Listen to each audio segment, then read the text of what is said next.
Bonjour les Itata, bienvenue dans votre émission Coûtez ça. Améliorer son bien-être malgré un écosystème perturbé, eh bien sachez que c'est possible grâce à son alimentation. Et pour en parler, j'ai le plaisir de recevoir un docteur en naturopathie, mais qui est aussi docteur en recherche en médecine alternative et complémentaire, Monsieur Victor Chapelle. Bonjour Monsieur Chapelle. Bonjour Astrid. Comment allez-vous? Bien, pour dire bien les choses, c'est que je fais de mon mieux pour toujours être un exemple face au public. Ah ben oui, là vous êtes le cobaye vivant de ce que vous dites. Hein? Mais c'est bien ça, parce que ce qui fait la force de mes recherches, de cette discipline, c'est que j'ai été mon propre cobaye. D'accord. Alors justement, cette discipline, c'est la naturopathie. Est-ce que vous pouvez dire en quoi ça consiste? Qu'est-ce que c'est qu'être naturopathe? Alors, être naturopathe, c'est chercher à respecter les lois, c'est vivre selon les lois de la nature, hein, de faire tout ce qui est en son possible pour être en accord, en harmonie avec les lois de la nature face au regard de l'homme, face à son bien-être, à sa vie. Donc les lois de la nature, vous parlez de quelle nature? Nature extérieure ou nature intérieure? Alors, les lois de la nature, bon, on dit que la nature a inscrit ses lois. Et par exemple, il y a une quantité de vitamines qui va se retrouver. Bon, je vais parler de l'écosystème. Tout est bien calculé. Bon, on va retrouver des éléments capables de faire vivre, parce que nous avons la surface qui englobe tout le contenu, et puis nous avons aussi les vues. Nous avons la vie humaine, nous avons les autres vies, hein, qui fait partie de l'écosystème, et il faut respecter ces lois. Nous allons voir que lorsqu'on ne les respecte pas, bon, ben, ça fait des dégâts. Voilà, voilà. Alors, Monsieur Chapelle, qu'est-ce qui vous a amené à devenir naturopathe dans votre histoire de vie? Qu'est-ce qui fait qu'un jour vous vous êtes dit « je serai naturopathe » ? Alors, ce n'est pas venu ainsi. Hein, il y a eu des obligations, c'est-à-dire que la santé, les problèmes de santé, parce que je suis quand même, dans mon premier ouvrage, j'en parle de plus de 60 pathologies. C'est ça, j'ai cru comprendre que vous étiez un miraculé, voilà. Donc avec de graves problèmes de santé, que ce soit cardiaque, que ce soit articulaire, pulmonaire.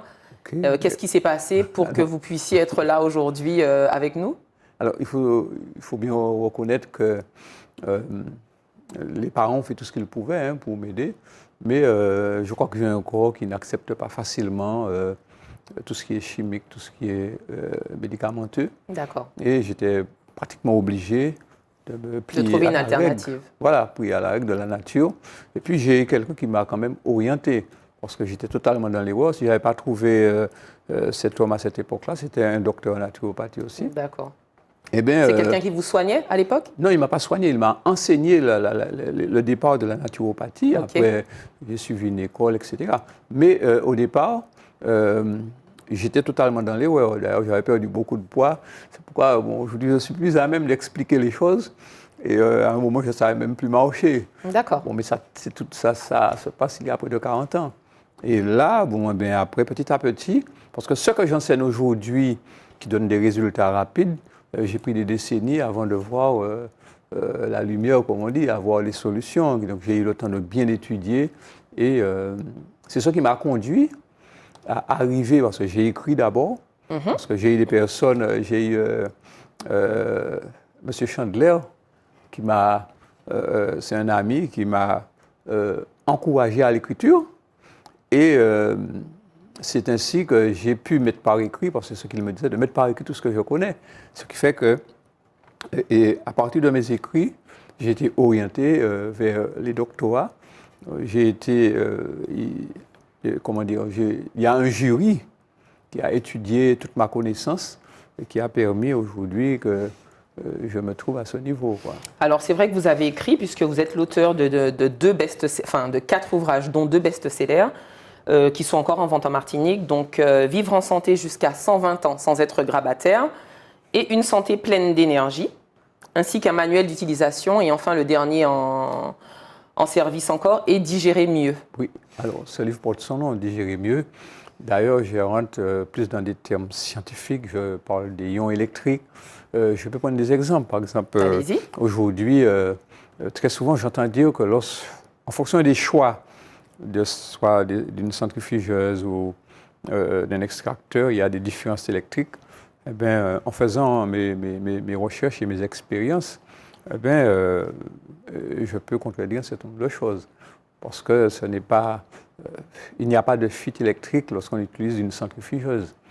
Il y a peut-être certains avantages entre la centrifugeuse et l'extracteur de jus, mais si je fais du jus avec un extracteur et avec une centrifugeuse, je vais utiliser des appareils de mesure, parce que j'ai été aussi électricien de base. Oui, M. Chappelle a eu plusieurs vies, hein, électricien, pêcheur.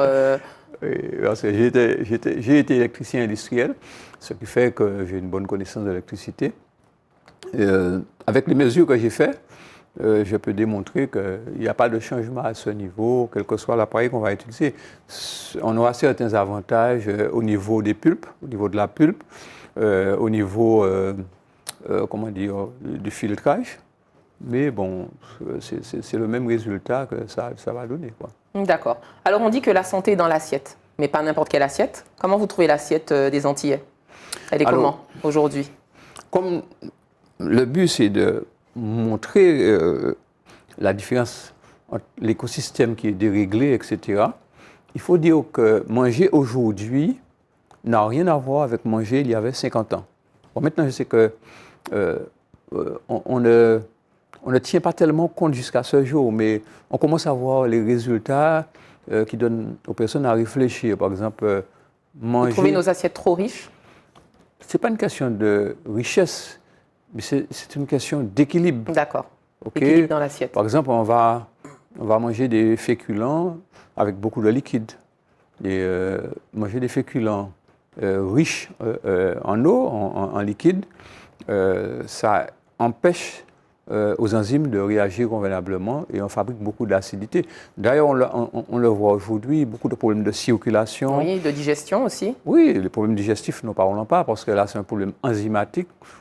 Bon, il y a... Donc, c'est lié au mode de cuisson, c'est ça? Le mode de cuisson avant était complètement différent? Il y a le mode de cuisson. Oui, parce que lorsqu'on dépasse les 50 degrés, bon, on n'a pratiquement pas d'enzymes. Oui, c'est ça. On va rester quelques vitamines, mais pas d'enzymes. Il y a aussi ce que nous mangeons. Lorsque nous parlons justement, on va revenir à cet écosystème qui est déréglé. Lorsque nous allons manger les fibres, aujourd'hui, autrefois, lorsqu'on mangeait une salade de concombre, même le soir, les personnes le mangeaient, il n'y avait pas de problème. Mais aujourd'hui, même à midi, on le mange, ça va rester sur l'estomac. Pour quelle raison? Parce que les fibres ont été modifiées de par la dioxine, de par le système de culture.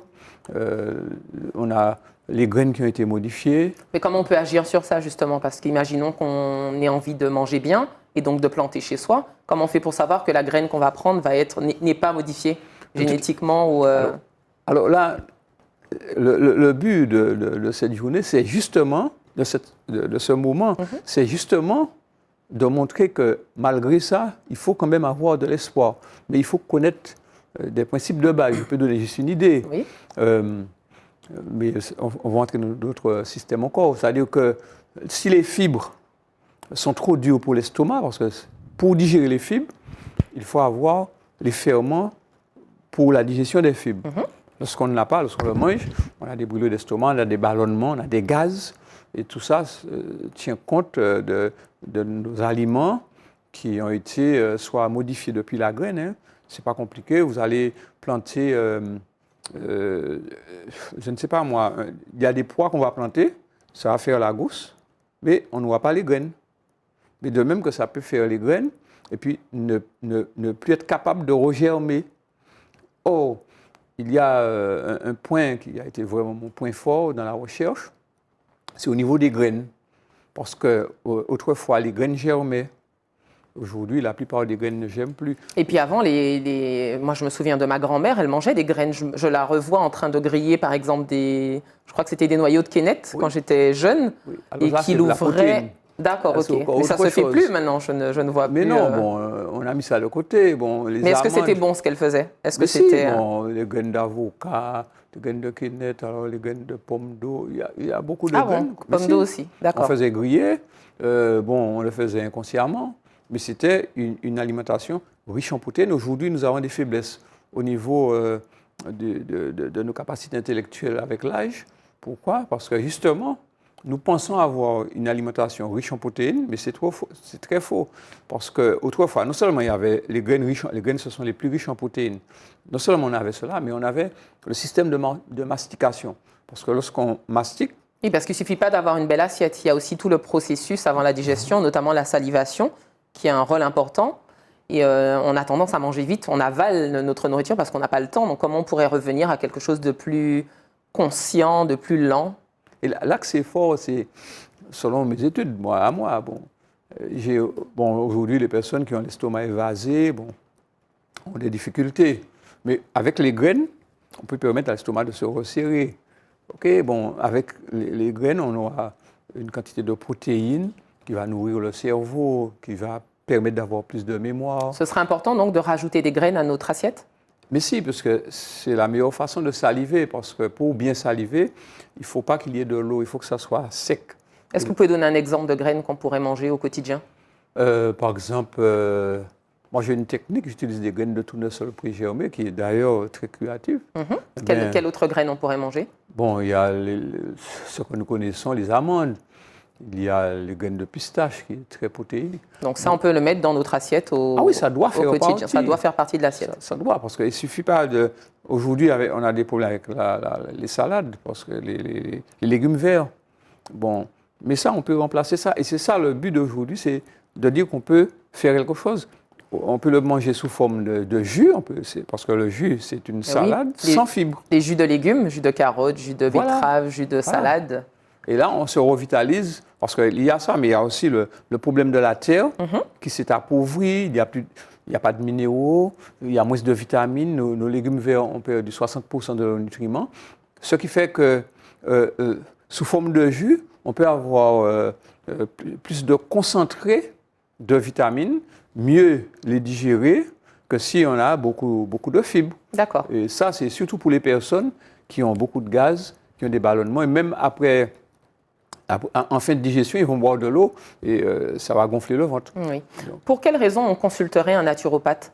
Est-ce que c'est essentiellement parce qu'on aurait des problèmes digestifs ou il y a plein de raisons de consulter un naturopathe, ne serait-ce que pour savoir si on mange bien? Est-ce que c'est une bonne raison?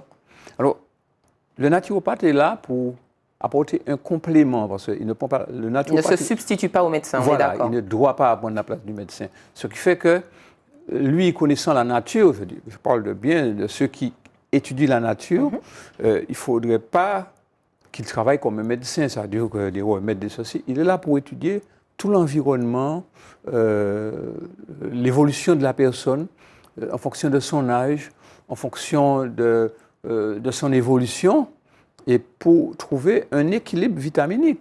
Même si les personnes vont vers la science, mais le naturopathe est là pour accompagner cette science et apporter des solutions totalement naturelles.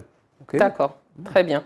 Donc, Monsieur Victor Chapelle, on peut encore vous consulter si on souhaite, si on souhaite avoir un bilan, ne serait-ce que sur notre manière de manger. Oui. Et puis, vous êtes aussi en dédicace.